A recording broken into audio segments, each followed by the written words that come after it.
കോതമംഗലം നിയോജക മണ്ഡലത്തിലെ സ്വപ്ന പദ്ധതിയായ തങ്കളം കാക്കനാട് നാലുവരിപ്പാതയുടെ നിർമ്മാണവുമായി ബന്ധപ്പെട്ട് സ്ഥലമെടുപ്പ് വേഗത്തിൽ പൂർത്തിയാക്കണമെന്ന് കോതമംഗലം എംഎൽഎ ഷിബു തെക്കുംപുറം നിയമസഭയിൽ സബ്മിഷനിലൂടെ ആവശ്യപ്പെട്ടു. പദ്ധതി എത്രയും പെട്ടെന്ന് പരിശോധിച്ച് വേണ്ട നടപടികൾ സ്വീകരിക്കാമെന്ന് മുഖ്യമന്ത്രി വി.ഡി. സതീശൻ. കോതമംഗലം നിയോജക മണ്ഡലത്തിന്റെ സ്വപ്ന പദ്ധതിയാണ് തങ്കളം കാക്കനാട് നാലുവരിപ്പാത. UDF സർക്കാരിന്റെ കാലത്ത് കോതമംഗലം, പെരുമ്പാവൂർ, കുന്നത്നാട്, തൃക്കാക്കര നിയോജകമണ്ഡലങ്ങളെ കോർത്തിണക്കിക്കൊണ്ടാണ് ഈ നാലുവരിപ്പാത വിഭാവനം ചെയ്തത്. ഇപ്പോൾ നിലവിൽ കോതമംഗലത്തു നിന്നും എറണാകുളത്ത് എത്തണമെങ്കിൽ 1.5 മണിക്കൂർ സമയം വേണം. ഏതാണ്ട് 55 കിലോമീറ്റർ ദൂരമുണ്ട്. ഈ നാലുവരിപ്പാത പൂർത്തിയാവുകയാണെങ്കിൽ 30 മിനിറ്റ് കൊണ്ട് 28 കിലോമീറ്റർ യാത്ര ചെയ്ത് കാക്കനാട് എത്താനായിട്ട് കഴിയും. 2011 ഏതാണ്ട് 12 ഹെക്ടർ സ്ഥലം ആവശ്യമുള്ള ഈ പദ്ധതിക്ക് 13 കോടി രൂപ അനുവദിക്കുകയും ഏകദേശം 1 കിലോമീറ്റർ നാലുവരിപ്പാത പൂർത്തിയാക്കുകയും ചെയ്തു. സർ, 2016 കിഫ്ബി പദ്ധതിയിൽപ്പെടുത്തി 30 കോടി രൂപ ഭരണാനുമതി നൽകിയെങ്കിലും ഈ പദ്ധതി മുന്നോട്ട് പോയിട്ടില്ല. കഴിഞ്ഞ 10 വർഷക്കാലമായി ഒരു നടപടിയും സ്വീകരിക്കാൻ കഴിയാതെ പോയ ഒരു വികസന മുരടിപ്പാണ് ഈ പാതയുമായി ബന്ധപ്പെട്ട് അവിടെ ഉള്ളത്. അവസാന ഘട്ടത്തിൽ ഈ നാലുവരിപ്പാതയുടെ അലൈൻമെന്റ് മാറ്റിക്കൊണ്ടുള്ള തീരുമാനം മുൻ സർക്കാർ എടുക്കുകയുണ്ടായി. മൂവാറ്റുപുഴ വഴി ഒരു പുതിയ അലൈൻമെൻ്റാണ് മുൻ സർക്കാർ അവസാന ഘട്ടത്തിൽ എടുത്തത്. ആ അലൈൻമെൻ്റ് പ്രകാരം ഈ പാത 2 വരിപ്പാതയായി മാറുകയും 30 മീറ്ററിൻ്റെ സ്ഥാനത്ത് 15 മീറ്ററായി കുറയുകയും ചെയ്തു. അതോടൊപ്പം തന്നെ ദൂരം കൂടുകയും ചെയ്തു. അപ്പോൾ തീർച്ചയായും കോതമംഗലത്തെ ജനങ്ങളുടെ ആവശ്യമെന്ന് പറയുന്നത് എറണാകുളവുമായി ബന്ധിപ്പിക്കുന്ന ഈ നാലുവരിപ്പാത പഴയ അലൈൻമെന്റ് പ്രകാരം മുന്നോട്ട് പോകണമെന്നുള്ളതാണ്. അതുകൊണ്ട് എനിക്ക് പ്രിയപ്പെട്ട സർക്കാരിനോട് ആവശ്യപ്പെടാനുള്ളത്, പഴയ അലൈൻമെന്റ് പ്രകാരം ഈ നാലുവരിപ്പാത മുന്നോട്ട് പോകണം. സ്ഥലമെടുപ്പ് പരിപാടികൾ വേഗത്തിലാക്കാനും ഈ പാത വേഗത്തിൽ പൂർത്തിയാക്കാനും ഈ സബ്മിഷനിലൂടെ ഞാൻ ആവശ്യപ്പെടുകയാണ്. ബഹുമാനപ്പെട്ട മുഖ്യമന്ത്രി. ശ്രീ, ഇത് ഈ കിഫ്ബിയുടെ പ്രവർത്തനങ്ങളുടെ ഏറ്റവും വലിയ ഉദാഹരണമാണ്. സഭ ശ്രദ്ധിക്കേണ്ട ഒരു കാര്യമാണ്. ഇത് 2016 AS കൊടുത്ത പദ്ധതിയാണ്. 30 കോടി രൂപയുടെ പദ്ധതിയാണ്. അതെങ്ങനെ എഴഞ്ഞു പോയി. 2021 ആയപ്പോൾ വീണ്ടും 255 കോടി രൂപയുടെ എസ്റ്റിമേറ്റായി. മനസ്സിലായ? അത് കഴിഞ്ഞിട്ട് പറഞ്ഞു അതിൻ്റെ അലൈൻമെൻറ്റ് മാറ്റം വേണമെന്ന് പറഞ്ഞു. പിന്നെ അതിനെക്കുറിച്ചുള്ള ചർച്ചയാണ്. അലൈൻമെൻറ്റ് മാറ്റത്തിൻ്റെ ചർച്ച പോയി.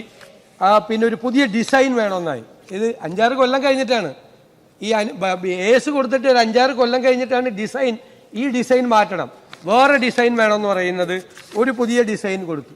അപ്പോൾ ആ ഡിസൈൻ പ്രായോഗികമല്ല എന്ന് കിഫ്ബി പറഞ്ഞു. 7 കൊല്ലമായി അപ്പോഴേക്കും. ഇങ്ങനെ ഈ പുതിയ അലൈൻമെൻറ്റ്, പിന്നെ പുതിയ അലൈൻമെൻറ്റിനെ കുറിച്ചായി ഇപ്പോൾ ചർച്ച. സത്യത്തിൽ 2026 2016 AS കൊടുത്ത പദ്ധതിയുടെ ഒരു DPR പോലും ഇല്ല. ഇതാണ് എക്സ്ട്രാ ബജറ്ററി പർപ്പസിന് പണം നീക്കി വെച്ചിട്ട് ബജറ്റിന് പുറത്ത് നടക്കുന്ന പണിയുടെ ഏറ്റവും വലിയ ഉദാഹരണമാണിത്. 10 കൊല്ലമായിട്ട് 10 കൊല്ലം മുമ്പ് ഭരണാനുമതി കൊടുത്തൊരു വർക്കിൻ്റെ DPR പോലും 10 കൊല്ലമായിട്ട് ആയില്ല. നമ്മളിത് മനസ്സിലാക്കണം. അതുകൊണ്ടാണ് ഞങ്ങൾ കിഫ്ബിയെക്കുറിച്ചൊക്കെ പരിശോധിക്കുമെന്ന് പറഞ്ഞത്. ഇങ്ങനെ വെള്ളാനകളാവാൻ പറ്റുമോ ഏതെങ്കിലും സ്ഥാപനത്തിന്? 10 കൊല്ലം കൊണ്ട് ഈ പദ്ധതിയുടെ DPR തയ്യാറാക്കിയാൽ 30 കോടി രൂപയുടെ പദ്ധതിക്ക് എത്ര കോടി രൂപയാവും?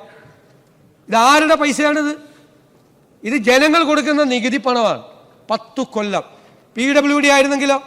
ഞാൻ പറഞ്ഞിട്ടുണ്ടല്ലോ ഇതിനു മുമ്പ് നിയമസഭയിൽ, ഇതിനു മുമ്പുള്ള പൊതുമരാമത്ത് മന്ത്രിയല്ലേ, PWDക്കാണ് അങ്ങനെ ഒരു വർക്ക് കൊടുക്കുന്നെങ്കിലോ നമ്മൾ MLA കൂടി ഒന്ന് ശ്രദ്ധിച്ചാൽ, അതിൻ്റെ ASും TSും മേടിച്ചാൽ, ആ അത്യാവശ്യം പോസ്റ്റും പരിപാടിയൊക്കെ ഒന്ന് മാറ്റിയിട്ട് കാര്യം ചെയ്തു കഴിഞ്ഞാൽ വേണമെങ്കിൽ ആ സീസണിൽ തന്നെ ഡിസംബർ 1-ാം തീയതി തൊട്ട് മാർച്ച് 31-ാം തീയതി വരെയുള്ള സീസണിൽ തീർക്കാം. മാക്സിമം പോയാൽ പിറ്റേ വർഷം അല്ലേ? PWD മന്ത്രിമാരിവിടെ രണ്ടുപേരും ഇരിക്കുന്നുണ്ടല്ലോ മുൻപിൽ. ഇതാണ് 10 കൊല്ലമായിട്ട് 10 കൊല്ലം മുമ്പ് ഭരണാനുമതി കൊടുത്തതിന് ഇതില്ല. നമ്മൾ പരിശോധിക്കാം സാർ. ഏവിയേഷൻ ഹബ്ബ് പദ്ധതിയിലൂടെ യുവജനങ്ങൾക്ക് തൊഴിലവസരങ്ങൾ സൃഷ്ടിക്കുവാൻ സംസ്ഥാനത്തെ എഞ്ചിനീയറിംഗ് കോളേജുകളിലും പോളിടെക്നിക്കുകളിലും അനുബന്ധ കോഴ്സുകൾ തുടങ്ങാൻ നടപടി സ്വീകരിക്കുമോ? മുഖ്യമന്ത്രി. സർ, നേരത്തെ ഇവിടെ പോർട്ട് സിറ്റിയുമായി ബന്ധപ്പെട്ട് പറഞ്ഞതുപോലെയാണ് നമ്മുടെ ഏവിയേഷൻ പോളിസി. ഇതെല്ലാം തൊഴിൽ സാധ്യതകൾ വർദ്ധിപ്പിക്കുന്നതിന്, ഇൻവെസ്റ്റ്മെൻറ്റ് കൊണ്ടുവരുന്നതിന്, എക്കണോമിക് ആക്ടിവിറ്റി പ്രചോദിപ്പിക്കുന്നതിന്, ഉത്തേജിപ്പിക്കുന്നതിന്. നാലാമത്തത് ഏറ്റവും പ്രധാനപ്പെട്ട, നേരത്തെ ശ്രീ നജീവ് കാന്തപുരം ഇവിടെ ചോദിച്ചതുപോലെ അക്കാഡമിക് ആയിട്ടുള്ള പ്രോഗ്രാമുകൾ കൊണ്ടുവരുന്നതിന് വേണ്ടി ഒരുപാട് കോഴ്സുകൾ ഇതുമായി ബന്ധപ്പെട്ടിട്ടുണ്ട്. ധാരാളം കോഴ്സുകളുണ്ട്, ഒരുപാട് കോഴ്സുകളുണ്ട്. ആ പ്രോഗ്രാമുകൾ തുടങ്ങാൻ പറ്റും. നമുക്ക് തന്നെ പൈലറ്റ് ട്രെയിനിങ് ഇൻസ്റ്റിറ്റ്യൂട്ടുകൾ ആരംഭിക്കാൻ പറ്റും. പൈലറ്റ്സിന് ലോകത്തെ എല്ലായിടത്തും ഭയങ്കരമായ ക്ഷാമമാണ്. ഹെലികോപ്റ്റർ പൈലറ്റുകളെ കിട്ടാനില്ല. അപ്പോൾ ഹെലികോപ്റ്റർ പൈലറ്റുകളെ പരിശീലിപ്പിക്കാനുള്ള കേന്ദ്രം ഉണ്ടാവും. സിമുലേറ്റർ അധിഷ്ഠിതമായ ഈ പരിശീലന ക്രമങ്ങളാണ് തുടങ്ങുന്നത്. അതുമായി ബന്ധപ്പെട്ട ധാരാളം അക്കാഡമിക് പ്രോഗ്രാമുകൾ കൂടിയുള്ള സാധ്യത ഈ ഏവിയേഷൻ പോളിസിയിൽ ഉണ്ടാവും, ഉറപ്പായുണ്ടാവും. Yes, second question. Aviation hub പദ്ധതിയിലൂടെ അതിൻ്റെ ഭാഗമായി കാർഷിക, മത്സ്യ, ഫാർമ മേഖലകൾക്കായുള്ള പാക്ക് ഹൗസുകൾ വിമാനത്താവളങ്ങൾ സ്ഥിതി ചെയ്യുന്ന നഗരങ്ങൾ കൂടാതെ തൊട്ടടുത്തുള്ള കോതമംഗലം പോലുള്ള അനുബന്ധ നഗരങ്ങളിൽ സ്ഥാപിക്കാനുള്ള നടപടികൾ സ്വീകരിക്കുമോ? Chief minister. സർ, ഇത് ഈ ഏവിയേഷൻ എന്ന് വെച്ചാൽ നമ്മളെ ഈ ചെറിയ സ്ഥലത്ത്, ഈ കേരളം പോലുള്ളൊരു ചെറിയ സ്ഥലത്ത് 4 അന്താരാഷ്ട്ര വിമാനത്താവളങ്ങളാണ്. അതിനെ നമ്മൾ പ്രയോജനപ്പെടുത്തണം. അത് പ്രയോജനപ്പെടുത്തുന്നത് കേരളത്തിൻ്റെ ഡെവലപ്മെൻറ്റിന് വേണ്ടിയിട്ടാണ്. ഒരു പ്രദേശമല്ല, ഒരു വലിയ ഏരിയ വികസിക്കും. കാർഷിക മേഖലയ്ക്ക് അതിൻ്റെ ഗുണഫലം ഉണ്ടാകും. കാരണം കാർഷിക മേഖലയിൽ നിന്ന് നമ്മൾ വാല്യൂ ആഡഡ്, നമ്മളതിനെ പ്രോത്സാഹിപ്പിച്ചാൽ ആ മൂല്യവർദ്ധിത ഉൽപ്പന്നങ്ങൾ കയറ്റുമതി ചെയ്യാനുള്ള സൗകര്യം ഉണ്ടാകും. വളരെ ചെലവ് കുറഞ്ഞ രീതിയിൽ കയറ്റുമതി നടത്താൻ നമുക്ക് പറ്റും. ഒരുപാട് കേന്ദ്രങ്ങൾ ഇതുപോലെ ഫാർമസ്യൂട്ടിക്കൽ രംഗത്തുള്ള ഉൽപ്പാദന സംഭവങ്ങളുണ്ടാവും. കാർഷിക മേഖലയിൽ അതിൻ്റെ വികസനം ഉണ്ടാകും. മത്സ്യ മേഖലയിൽ അതിൻ്റെ മാറ്റം ഒരുപാടുണ്ടാകും. ഒരുപാട് മേഖലകളെ നമുക്കിതുമായി കണക്ട് ചെയ്ത് വികസിപ്പിക്കാൻ പറ്റും. കഴിഞ്ഞ ദിവസം ഇവിടെ വ്യവസായ മന്ത്രി വളരെ പ്രധാനപ്പെട്ട ഒരു സ്റ്റേറ്റ്മെൻറ്റ് പറഞ്ഞു.